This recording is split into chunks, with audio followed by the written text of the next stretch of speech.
Welcome to our weekly World Climate Change News.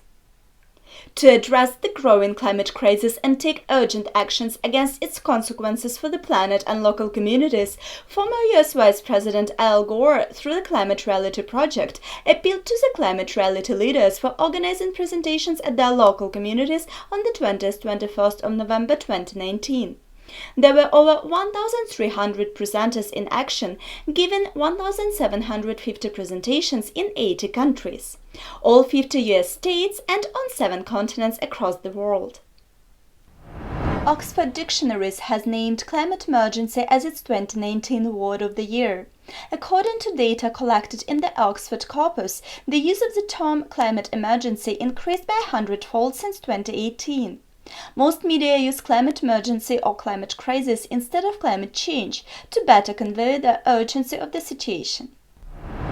According to the National Oceanic and Atmospheric Administration, 10 out of 14 known populations of the humpback whales in the southern and northern hemispheres have shown distinct signs of recovery since the introduction of the ban on commercial whaling in the mid-1980s.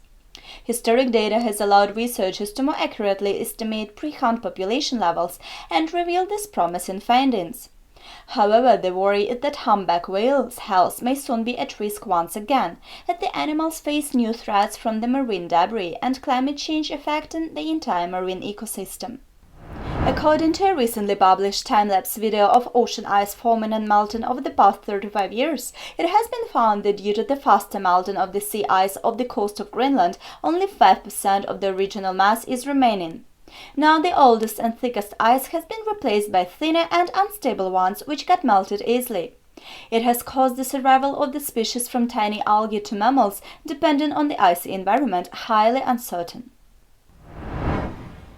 The European Investment Bank Group will stop financing fossil fuel energy projects from the end of 2021 onwards by adopting a strict emissions performance standard and will launch an ambitious climate investment strategy. The Board of Directors approved the policy and emphasized the increased ambition of the EIB on climate action and environmental sustainability. The EIB Group aims to support €1 trillion of investments in the project in the critical decade of 2021-2030. Uncontrolled logging is harming water catchment basins near Melbourne, putting the distribution of water in the aforementioned Australian city at risk. According to scientists, more than 100 hectares that had to be protected has been cleared. Besides the water problem, they are also running out of wood.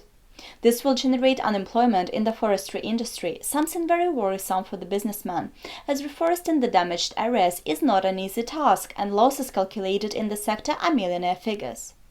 On Friday, Germany passed a climate action law in a bid to meet its targets under the Paris Agreement.